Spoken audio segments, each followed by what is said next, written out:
Сәлеметсіздер ме? 10 сынып Каймолдина авторы 5 бөлім геосаясат бойынша айтатын боламыз. Негізі геосаясат терминінің авторын швед ғалымы Рудольф Челлен енгізген.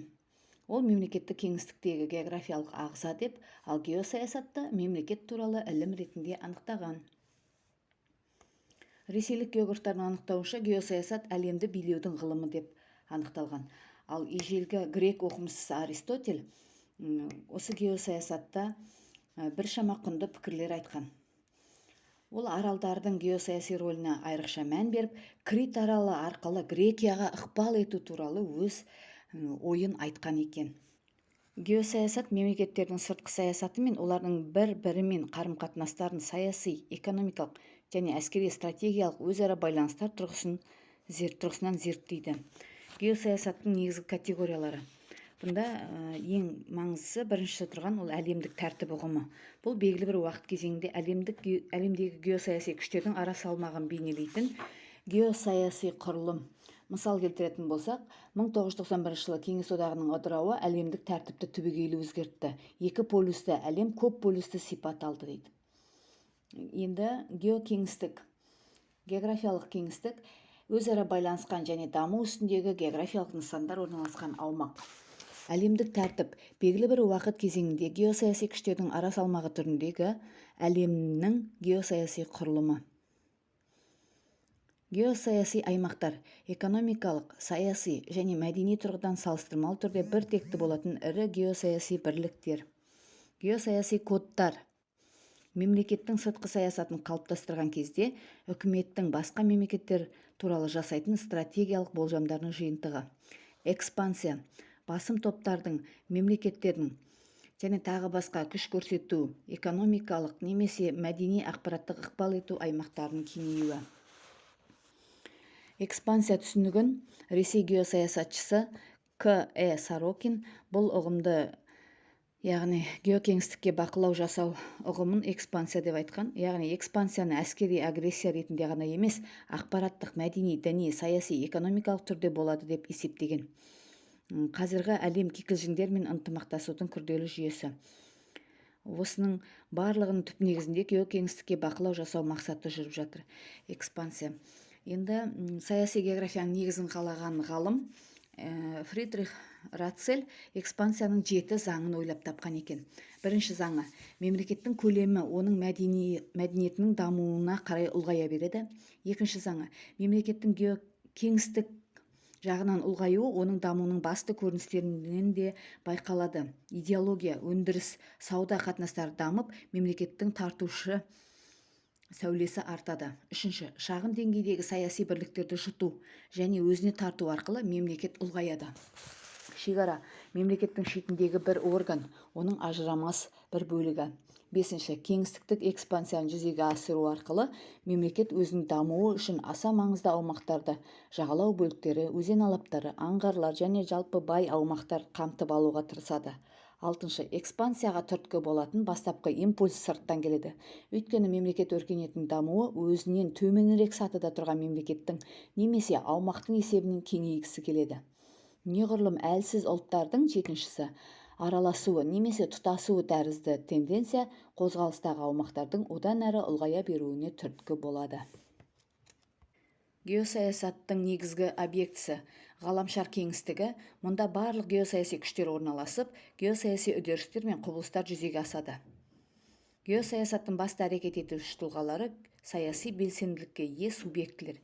Ал геосаясат субъектілері: геосаяси кеңістікті бақылау, үстемдік ету, өзіндік мүдделерін жүзеге асыру мақсатында ғаламдық, аймақтық немесе жергілікті деңгейде әрекет ететін мемлекет, мемлекеттер одағы, халық, ұлт, әлеуметтік топ. Екінші жағынан алғанда субъектілер геосаясат ғылымы үшін зерттеу объектілері болып табылады. Геосаясаттың негізгі құралдары саяси, ақпараттық, идеологиялық, экономикалық, мәдени деп бөлінеді. Геосаясатта жұмсақ күш, ағылшын тілінен алғанда soft power деген ұғым пайда болды. Оның мәнісі әскери күш қолданбай, қарсылас мемлекеттің геосаяси жағдайы мен беделіне нұқсан келтіру. Идеологиялық құралдар геосаяси басымдыққа қол жеткізудің жанама жолдарының бірі. Мысалы, саяси, діни және басқа көзқарастарды негізге алып, белгілі бір аумақтағы халықтың арасына іріткі салу арқылы мемлекеттің біртұтастығына қауіп төндіруге болады. География ғылымдары тұрғысынан зерттеуге болатын тағы да бір құбылыстың бірі ақпараттық қақтығыстар, ақпараттық соғыстар яғни. Қазіргі уақытта ақпарат құралдары мен телекоммуникацияның дамуы нәтижесінде жекелеген компаниялар ғана емес, бүкіл бір мемлекеттер сол құбылыстан зардап шегуде. Дүние жүзінің геосаяси аймақтары. Қазіргі кезде әскери қақтығыстар алаңы болып отырған аймақтарға ең алдымен Африка, Азия жатады. 21 ғасырдағы әлем дамуына ықпал ететін саяси факторлар. Қытайдың әлемдік көшбасшылар тобына енуі, оның саяси салмағының артуы. ақш-тың әлемдік деңгейде саяси және әскери үстемдігі. Ресей Федерациясының геоэкономикалық қуатының артуы. Еуропалық одақ шеңберінде ынтымақтастықтың дамуы. НАТО блогының шығысқа қарай кеңеюі. Халықаралық лаңкестіктік және оған қарсы күрестің күшеюі. Қазіргі заманғы лаңкестікке тән белгілер. Лаңкестік тактиканың өзгеруі, лаңкестік ұйымдар құрылымының жетілдірілуі, халықаралық лаңкестіктік адами ресурстар мен қаржылық көздерінің арта түсуі, лаңкестіктердің ең жаңа түрі ақпараттық лаңкестіктердің пайда болуы, діни және ұлттық өшпенділік негізінде лаңкестіктің басым болуы, лаңкестіктердің қатыгез формалары мен әдістерінің пайда болуы. Халықаралық лаңкестік аса қауіпті түрі ретінде 1960 жылдардың соңында пайда болды. Лаңкестік. Қазіргі кезде оның ауқымы қауіпті деңгейде жүріп жатыр. Келесі. Дүниежүзілік геосаяси кеңістігіне қарама-қайшы үдерістер көп. Солардың бірі геосаяси жаһандану және антиглобализм. Антиглобализм алғаш ресми ұйымы 1998 жылы Францияда пайда болған. Аттак Франция қаржы операцияларына салық салуды жақтайтын азаматтар ассоциациясы. Бұл ассоциацияның мақсаты әлемдік қаржы операцияларының 0,1%-ын салық ретінде кедейшілікпен күреске және артта қалған елдердің экономикасын дамытуға жұмсау. Бұл ассоциацияның ұйымдары бар: ғаламдық әрекет, Black Bloc, үшінші ұстаным, радикалды экологтар атты ұйымдары бар. Геосаясатта жікшілдік немесе сепаратизм термині кездеседі. Бұл жаңа тәуелсіз мемлекет құру мақсатында немесе өте кең құқықты автономия мәртебесін алу үшін мемлекет аумағының жеке бөлігін оқшаулап, бөліп алуға бағытталған саясат пен әрекеттерді айтады. Сепаратизм деп. Лаңкестік ұйым лаңкестік әрекетті жүзеге асыру мақсатында құрылған немесе өзінің қызметінде лаңкестікті пайдалану мүмкіндігін мойындаған топ. Геосаяси жағдай елдің саяси картадағы орнын, оның әртүрлі мемлекеттерге немесе мемлекеттер тобына қатынасын бағалау. Азия геосаяси аймағы. Азияда әлемдегі аумағы халқының саны жағынан аса ірі елдер орналасқан. ақш халық санағы бюросының 2007 жылғы деректері бойынша әлемдегі халық саны 100 миллион адамнан асатын 13 мемлекеттің 7-еуі Азияда орналасқан екен. Азиядағы геосаяси кеңістікке ықпал ететін факторлар. Азияда әлемдегі аумағы халқының саны жағынан аса ірі елдердің орналасуы. Діни, мәдени алақұлалықтар, әлемдік діндердің отаны болуы. Азияда әлемдік экономика алпауыттарының орналасуы. Ұзақ жылдар бойы шешілмей келе жатқан шиеленіс ошақтарының болуы, яғни Араб, Израиль, Корея түбегі тағы да басқа мәселелер. Азияда саяси тұрғыдан салмақты саяси күштердің шоғырлануы. Алтыншысы, аймақ елдерінің даму деңгейінің үлкен айырмашылық жасауы.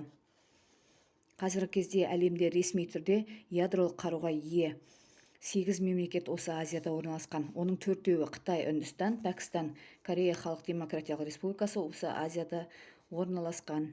Сол себепті әлемдегі ең қуатты ел Қытай аса маңызды геосаяси күш болып табылады. Экономикасының ауқымы жағынан алғашқы үштікке Үндістанда енеді. Тестте мынау ақпарат келіп жатыр. Оңтүстік батыс Азиядағы Араб-Израиль жанжалы 50 жылдан астам уақыт жалғасып келеді. 2003 жылдан бастап ақш бастамасымен Иракта демократия орнату үдерісі жүргізіліп, Саддам Хусейн бастаған билік өкілдерін халықаралық сот шешімімен жазалады дейді. Үндістан мен Пәкістанның арасында шекаралық жағдай тұрақсыз, себебі Джамму және Кашмир штаттары үшін. Оңтүстік шығыс Азияда әскери қақтығыстар Индонезияда, Филиппинде, Мьянмада болып тұрады. Орталық Азия аумағында қазіргі дүниенің аса ірі геосаяси күштер болып табылатын Ресей, Қытай, Қытай, ислам әлемі, сондай-ақ ақш-тың стратегиялық мүдделері тоғысқан. Ресей мен Қытайдың мүдделері шекараларының ортақтығы көптеген салалардағы әріптестікке байланысты, ал ақш үшін Орталық Азия өзінің басты бәсекелестері мен көршілес аймақ ретінде тартымды. Еуропа геосаяси аймағы Еуропаның геосаяси кеңістігінде интеграциялық үдерістер, жікшілдік, лаңкестік көріністер, дезинтеграция тән. Сонымен қатар Еуропаның әлемдік саясаттағы ықпалы орны мен айрықша маңызының болуы оның геосаяси кеңістігін сипаттайды. Еуропадағы геосаяси кеңістік интеграциялық үдерістер, Еуропалық одақ шеңберіндегі ынтымақтастық, кедендік келісімдер, мөлдір шекаралар, НАТО шеңберіндегі ынтымақтастық. Ал жікшілдік көріністері батыс еуропалық типтегі жікшілдік, солтүстік Ирландия, Испаниядағы баск елі, Корсика. Шығыс еуропалық типтегі жікшілдік ол Босния мен Герцеговина, Польша, Украина, Молдова.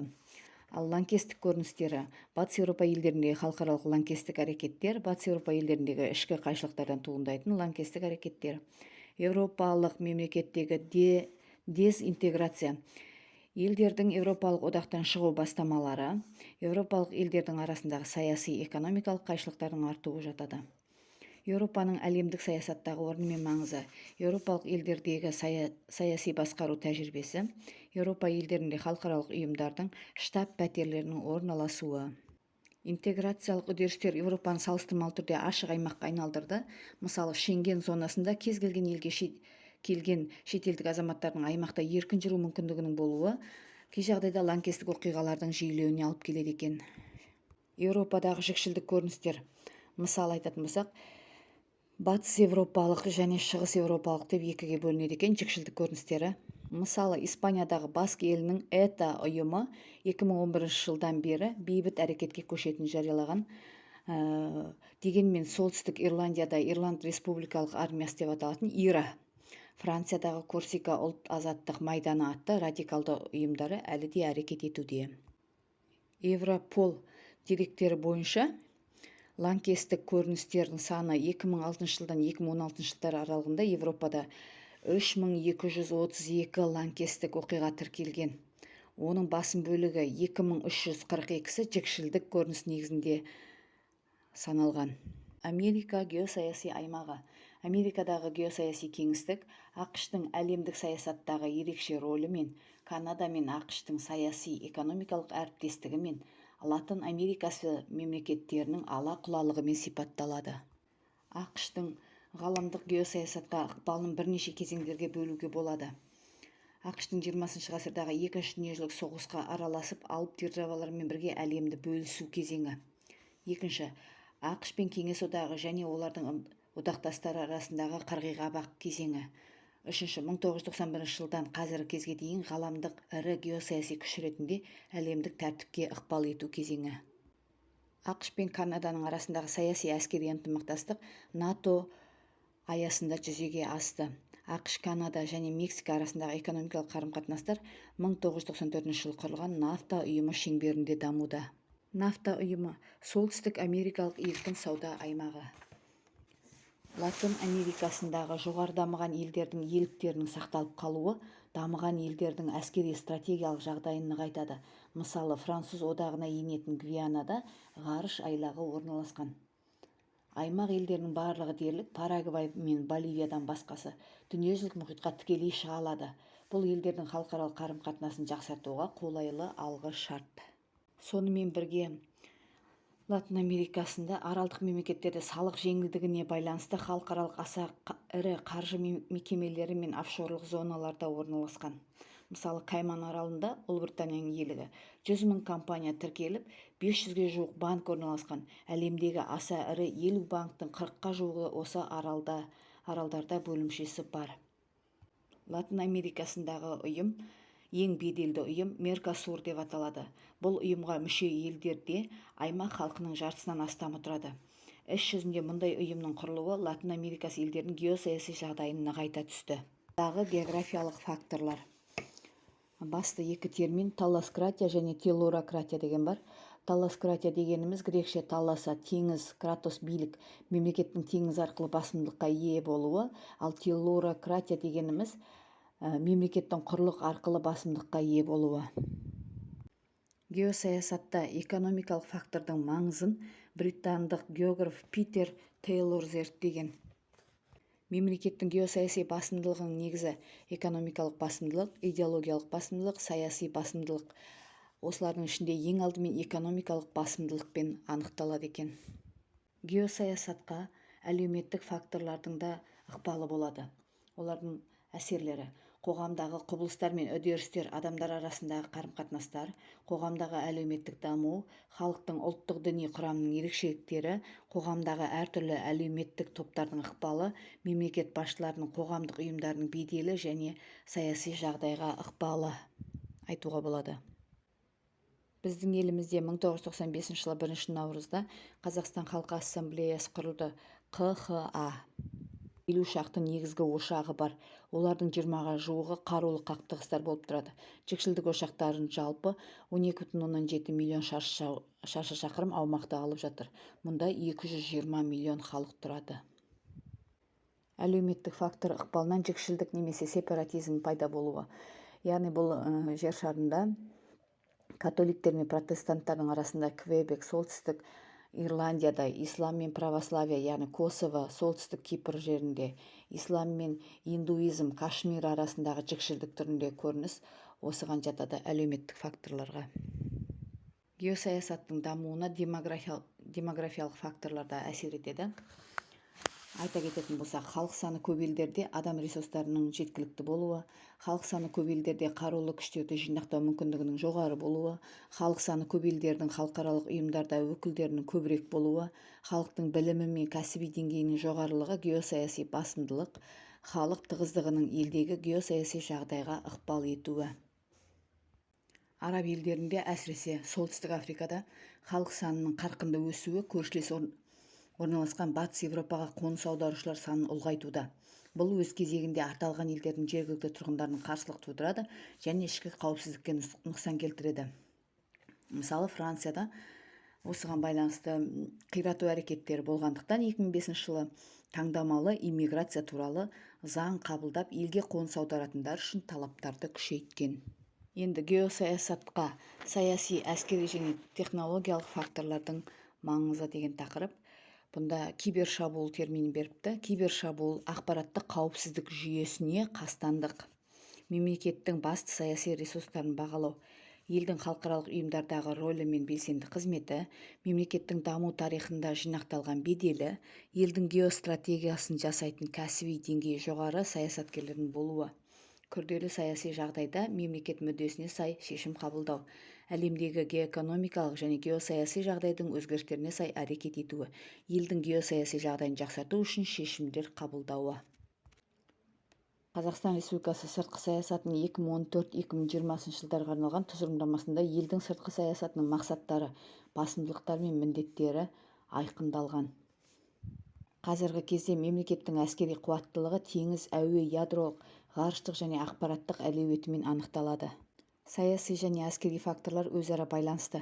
Әскери әрекеттердің болу мүмкіндігі әсіресе ұлы державалар ыдыраған кезеңге сәйкес келеді. 20 ғасырдың 90 жылдарында көп ұлтты мемлекет болып саналған КСРО мен Югославия ыдырады. Әсіресе соңғысында қарулы қақтығыстар орын алды. 1992 жылдан бері дүниежүзі елдерінің 1/3-іне этностық негіздегі шиеленістер орын алған. Мұның өзі көптеген елдердің геосаяси жағдайына кері ықпал етті. Геосаясаттағы технологиялық факторлар. Технологиялардың әркелкі дамуы геосаяси кеңістікті одан әрі алуан түрлі етті. Ғылыми-техникалық жетістіктер ғаламдық байланыстарды жаңа деңгейге көтерді. Технологиялық фактордың геосаясатқа ықпалы. Қарулы күштерді басқарудың техникалық құралдары әсер етеді. Дамыған елдердің экономикасы мен әскери әлеуетіне кибершабуылдар жасайды. Қарсыластардың қару-жарағын тауып жойып жіберетін құралдар ойлап шығарған. Жаңа әскери техникалық құралдардың пайда болуы, үлкен қашықтықтарда жылдам жүріп өтетін көлік түрлерінің пайда болуы, елдің қауіпсіздігі мен біртұтастығына қарсы бағытталған ақпарат ағындарының таралуы. Интернетті пайдалану арқасында қаржы ақпарат ағындарына шекаралар, бөгеттер жойылды. адамдардың санасында кері ықпал етіп, қашықтықтан арбау технологиялары да интернет арқылы таралуда.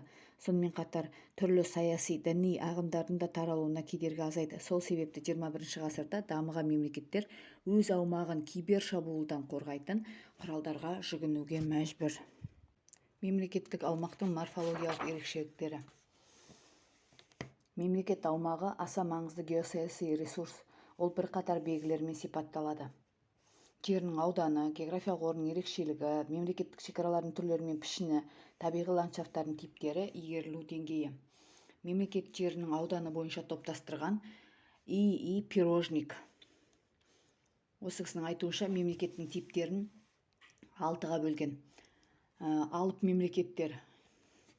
Жер аумағы 2,5 миллион километр квадраттан астам. Онда елдің саны 9.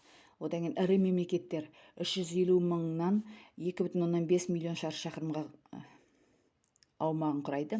Онда елдердің саны 49. Келесі үшінші орташа мемлекеттер 150 және 350 мың шаршы шақырым. Ел саны 28. Шағын мемлекеттер 30 және 150 мың шаршы шақырым. Ел саны 43. Шағын мемлекеттердің саны 43. Ұсақ мемлекеттер аумағы, жер аумағы 30 мың шаршы шақырымнан да аз болады екен. Бұндай елдердің саны жер шарында 66. Одан кейін 6-шы тәуелді аумақтар дейді. Барлығы 195 елді көрсеткен екен. Жерінің ауданы 30 мың шаршы шақырымнан аспайтын микромемлекеттерге Европадағы ергежейлі мемлекетін және мұхит аралдардағы мемлекеттерді жатқызамыз. Олар Ватикан, Монако, Лихтенштейн, Мальта, Андорра, Мальдив республикасы, Науру, Тувалу сияқты елдер. Мемлекеттерге аумағы бойынша баға берген кезде жерінің игерілу деңгейі де ескеріледі. Мысалы, Австралия одағының 3/1 бөлігін шөлдер алып жатыр. Ресей Федерациясының 5/3 бөлігін табиғаты қатал аудандар алып жатыр. Сондықтан аумаққа баға берген кезде ең алдымен тиімді аумақтар ескеріледі. Осы тақырып бойынша мынадай анықтамалықтар беріліпті. Перифериялық елдер әлемдік экономика орталықтары мен маңызды халықаралық қатынас жолдарынан шалғайда жатқан елдер. Транзиттік елдер аумағы арқылы маңызды халықаралық қатынас жолдар өтетін елдер. Мемлекет аумағы белгілі бір мемлекеттің егемендігін географиялық кеңістіктің бөлігі. Тиімді аумақтар ел аумағындағы игерілген аудандар үлесін айтады. Мемлекеттердің географиялық орнының ерекшеліктері. Мемлекеттің географиялық орны оның сыртқы ортамен қарым-қатынасын сипаттайды. Физгеографиялық тұрғыдан алғанда мемлекет аумағының координаталары торындағы және нақты физгеографиялық кеңістіктегі орны анықталады. Мысалы, экватор сызығы 13 елдің аумағын кесіп өтеді екен.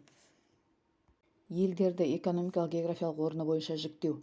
Орталық елдер, перифериялық елдер, транзитті елдер, ішкері елдер, теңіз маңы елдері деп бөледі. Мемлекеттерді аумағының морфологиялық ерекшеліктері бойынша жіктеу.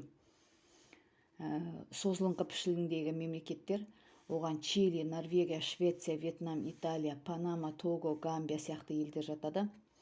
Олардың теңіз жағалауы бойымен немесе ірі өзендер бойымен жүздеген километрге созылып жатыр.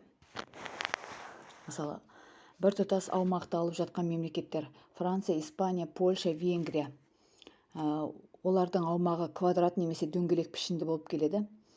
Бұл шеткі аудандардың ел орталығына шамамен бірдей қашықтықта орналасуына, мемлекеттің шекараларының салыстырмалы түрде қысқа болуына, қатынас жолдарының неғұрлым жақсы тарамдануына, аумақтың экономикалық дамуына және басқаруына қолайлы жағдай жасайды. Шашыраңқы мемлекеттер Индонезия, Филиппин сияқты аралдық елдерді айтамыз. Малайзияда осыған кіреді. Құрамында анклав бар мемлекеттер. Бұл Ресей Федерациясының құрамына енетін Калининград облысы, Испания құрамына кіретін Мароккода жатқан Сеута және Мелилья анклавтарын айтуға болады. Анклавтар жалпы алғанда мемлекеттің стратегиялық жағдайына қолайлы әсер еткенімен, елдің әскери жағынан осал, экономикалық байланыстарға қолайсыз аудандары болып табылады. Мемлекеттік шекара. Мемлекеттік шекаралар бөлуші, жалғастырушы және сүзгілік функциялары болады. Одан кейін мемлекеттік шекараның екі түрі бар. Олар делимитация және демаркация деп бөлінеді. Шекаралар делимитациясы көршілес мемлекеттердің арасында келіссөздер арқылы мемлекеттік шекараның жалпы ережесі мен бағытын анықтау. Ал шекаралар демаркациясы олар шекараларды делимитациялау жөнінде келіссөздерге сәйкес жергілікті жерде шекаралық белгілер қояды, мемлекеттік шекараны анықтап белгілейді. Жалпы мемлекеттік шекара дегеніміз мемлекет егемендігінің кеңістіктік шегі, яғни мемлекет аумағының құрлықтағы, судағы, жер қойнауы мен әуедегі шептерін айқындайтын сызық.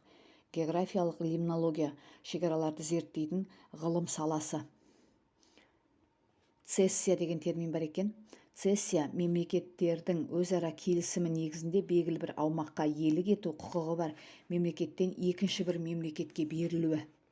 Аддукция халықаралық сот немесе арбитраж шешімі бойынша бір мемлекет құрамында болған аумақты басқа мемлекетке беру. Аккреция мемлекет аумағының құрлықтық бөлігінің табиғи немесе техногендік жолмен ұлғаюы. Енді осы терминдерге мысал келтіретін болсақ, цессия бұғым мысал ретінде 1867 жылы ақш Алясканы Ресейден сатып алған. Ал аддукция терминіне мысал келтіретін болсақ, 1968 жылы Качское Ранно даулы ауданының 90% Үндістанға, ал 10% Пәкістанға өткен екен. Бұл енді жаңағы халықаралық соттың шешімімен анықталған ғой. Ал аккреция нәтижесінде Нидерланд, Сингапур, Парсы шығанағы мемлекеттерінде жағалық бөлік қазіргі кезде кеңейтіліп жатыр. Өз еркімен қосылу, шағын мемлекеттің ірі мемлекет құрамына қосылуы, мысалы 1944 жылы Туваның КСР құрамына кіруі. Еркімен бөлініп шығу, 1917 жылы Финляндияның Ресей құрамына бөлініп шығуы. Өз еркімен бірігу. Бұл 1964 жылы Танганика және Занзибар бірігіп Танзания мемлекет қалыптасты. Қазақстан Республикасының мемлекеттік шекараларының қалыптасу үдерісі, басты көрсеткіштер және динамикасы дейді. Қазақстанның көршілес елдермен шекараларының ұзындықтары. Ресей Федерациясымен ұзындығы 7591 км, Түркменстанмен ұзындығы 426 км, Қытаймен 1782 км, Қырғыз Республикасымен 1241 км, ал Өзбекстанмен 2354 км. Каспий теңізі арқылы өтетін теңіздік шекараның ұзындығы 2000 км. 1993 жылдың 13 қаңтарында Қазақстан Республикасының мемлекеттік шекарасы туралы заңда мемлекеттік шекара тек қана Қазақстан Республикасы халықаралық келісім-шарттарымен анықталатыны жарияланды. Қытай Халық Республикасымен шекара. Екі ел арасындағы шекараларды делимитациялау туралы келіссөздер 1992-98 жылдары өтіп, ал демаркация толығымен 2002 жылы аяқталған. Қазақстан Ресей мемлекеттік шекарасы. Делимитациялау туралы келіссөздер 99 жылдың қыркүйегінен 2005 жылдың қаңтарына дейін жалғасты. 2005 жылдың 18 қаңтарында мемлекет басшылары Мәскеу қаласында Қазақстан мен Ресей арасындағы мемлекеттік шекара туралы шартқа қол қойды. Шарт 2006 жылы 12 қаңтарда күшіне енді. 2009 жылы мамырда тараптар Қазақстан Республикасы мен Ресей Федерациясы арасындағы шекара белгілерін орнатуды бастады. Қазақстан мен Өзбекстан мемлекеттік шекарасы. Қазақстан-Өзбекстан мемлекеттік шекарасын делимитациялау 2002 жылдар аралығында өтті. Ал Өзбекстан мен шекараны демаркациялау 2003 жылы, ал далалық жұмыстар 2004 жылдың сәуірінде басталды. Қазақстан-Түркменстан мемлекеттік шекарасы. 2001 жылғы 5 шілдеде Астана қаласының мемлекет шекаралары мемлекеттік шекараны делимитациялау және оны демаркациялау туралы шартқа қол қойды. 2017 жылы 18 сәуірде екі мемлекеттің басшылары Қазақстан Республикасы мен Түркменстан арасындағы мемлекеттік шекараны шегендеу туралы келісімге қол қойды. Қазақстан мен Қырғыз Республикасының мемлекеттік шекарасы. Қазақстан мен Қырғыз Республикасы мемлекеттік шекарасын делимитациялау жөнінде келіссөздер 99 жылдың қарашасынан 2001 жылдың желтоқсанына дейін өтті. Осында екі мемлекеттің басшылары Қазақстан Республикасы мен Қырғыз Республикасы арасында мемлекеттік шекараны шегендеу туралы шартқа қол қойды. Қазақстанның 2030 жылға дейін даму стратегиясында Қазақстан Республикасының ұлттық қауіпсіздігін қамтамасыз ету саяси міндеті қойылған болатын. Бұл міндеттің орындалуы мемлекеттік егемендіктің сақталуын, аумақтың тұтастығын және шекараның мызғымастығын қамтамасыз ету кепіл ретінде түсіндіріледі. Сонымен геосаясат бөлімін оқып аяқтадық. Алла зейінімізді ашсын. Сәттілік тілеймін, мені қолдап қойыңыздар.